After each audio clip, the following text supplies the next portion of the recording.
है अपने पहले टॉपिक से, जो है इलेक्ट्रिक चार्ज की प्रॉपर्टीज। किसी भी विषय की बुनियाद को समझना सबसे ज्यादा जरूरी होता है, और यहाँ कहानी शुरू होती है एक सिंगल इलेक्ट्रिक चार्ज के नेचर से।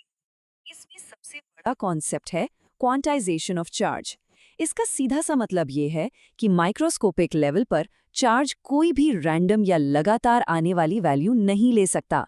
ये हमेशा छोटे छोटे इनडिविजिबल पैकेट्स में होता है।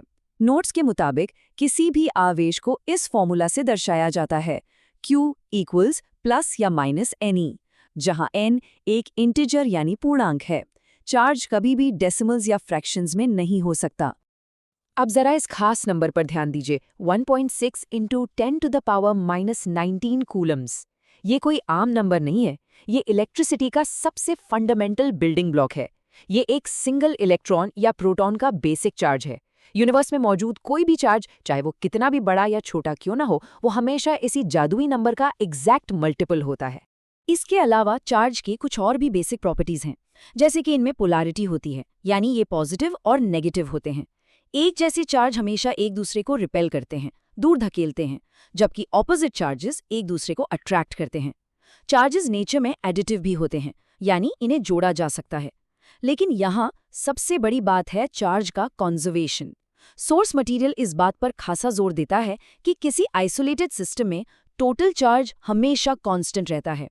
ये एक ऐसा यूनिवर्सल लॉ है जिसका लिटरली कोई एक्सेप्शन नहीं है। चलिए अब बढ़ते हैं हमारे दूसरे टॉपिक पर, कूलम्स लॉ। जब दो चार्जेस एक जगह रुके हुए हों तो उनके बीच आखिर क्या होता है?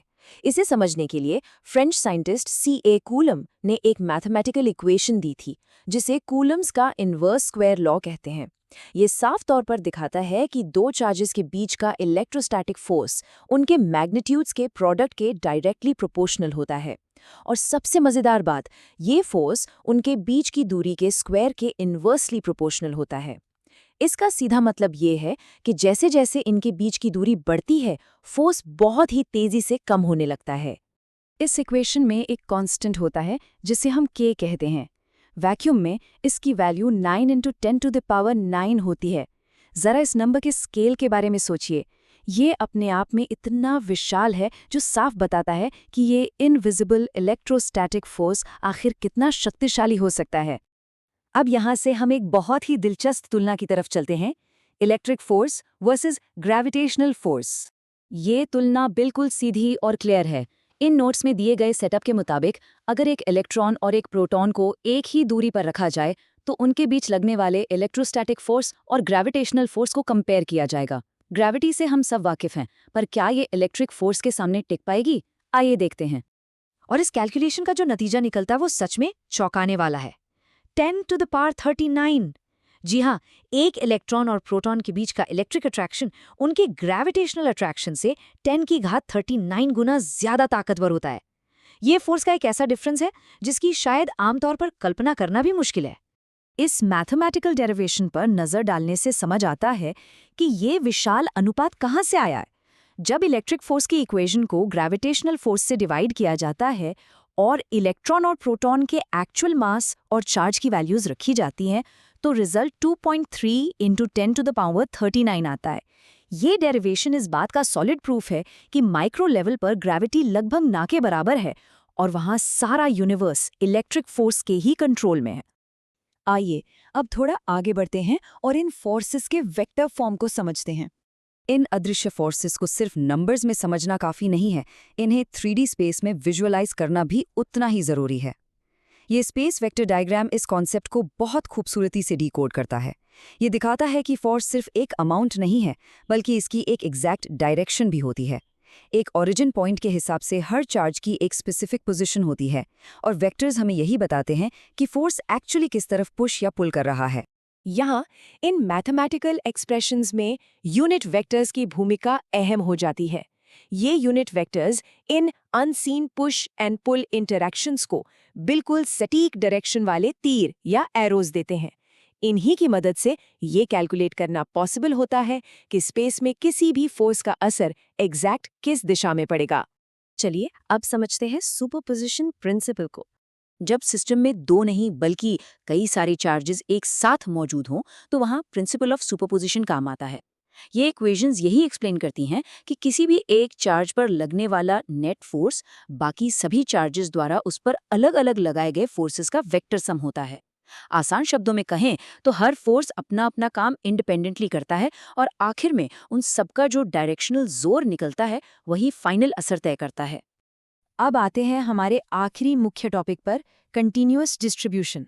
जब हम माइक्रो लेवल से निकलकर मैक्रो लेवल यानी बड़े स्केल पर आते हैं, जहां चार्जेस इतने पास होते हैं कि वो असतता नहीं बल्कि लगातार या कंटिन्यूअस लगते हैं, तो उन्हें मेजर करने के 3 मेन तरीके होते हैं।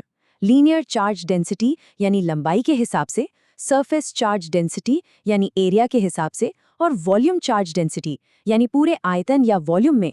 इन नोट्स में लीनियर चार्ज डेंसिटी को काफी क्लियरली डिफाइन किया गया है।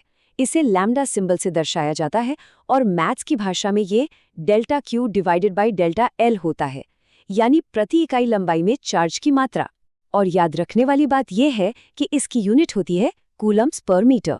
बिल्कुल इसी लॉजिक पर आगे बढ़ते हुए सरफेस चार्ज डेंसिटी को सिग्मा से और वॉल्यूम चार्ज डेंसिटी को रो से डिनोट किया जाता है।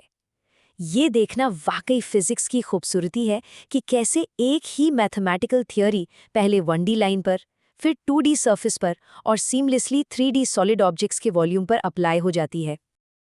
लेकिन इन सब हैवी मैथमेटिक्स का असल दुनिया में क्या मतलब है? ये कोड इस पूरे विषय को हमारी एक्चुअल दुनिया से बिल्कुल परफेक्ट तरीके से जोड़ता है। कुलोम का नियम सिर्फ किताबी कैलकुलेशन नहीं है, ये वही इनविजिबल फोर्स है जो एटम्स को आपस में जोड़कर मॉलिक्यूल्स बनाता है और फिर उन मॉलिक्यूल्स को जोड़कर सॉलिड और लिक्विड ऑब्जेक्ट्स बनाता है। एक तरह से ये वही गोंद या ग्लू है जो हमारी पूरी फिजिकल रियलिटी को एक साथ बांधे हुए है। तो चलिए, इस डीप डाइव को खत्म करने से पहले एक नए और बिल्कुल अलग सवाल पर सोचते हैं। अगर इलेक्ट्रोस्टैटिक फोर्स ग्रेविटी से 10 की घात 39 गुना ज्यादा ताकतवर है, तो क्या होता अगर इस यूनिवर्स में ग्रेविटी डोमिनेंट फोर्स होती और इलेक्ट्रिक फोर्स कमजोर पड़ जाता? हमारी इस पूरी दुनिया का आकार या फिजिकल स्ट्रक्चर कैसे बदल जाता? अस्तित्व को बनाए रखने वाले इन फोर्सेस का ये डेलिकेट बैलेंस सच में हैरान करने वाला है। इस सोचने पर मजबूर करने वाले सवाल के साथ हम आज की चर्चा यहीं समाप्त करते हैं। मुझे उम्मीद है कि इन कंसेप्ट्स को आज नए नजरिए से समझने में आपको मजा आया होगा। इस सफर में साथ जुड़ने के लिए बहुत बहुत शुक्रिया।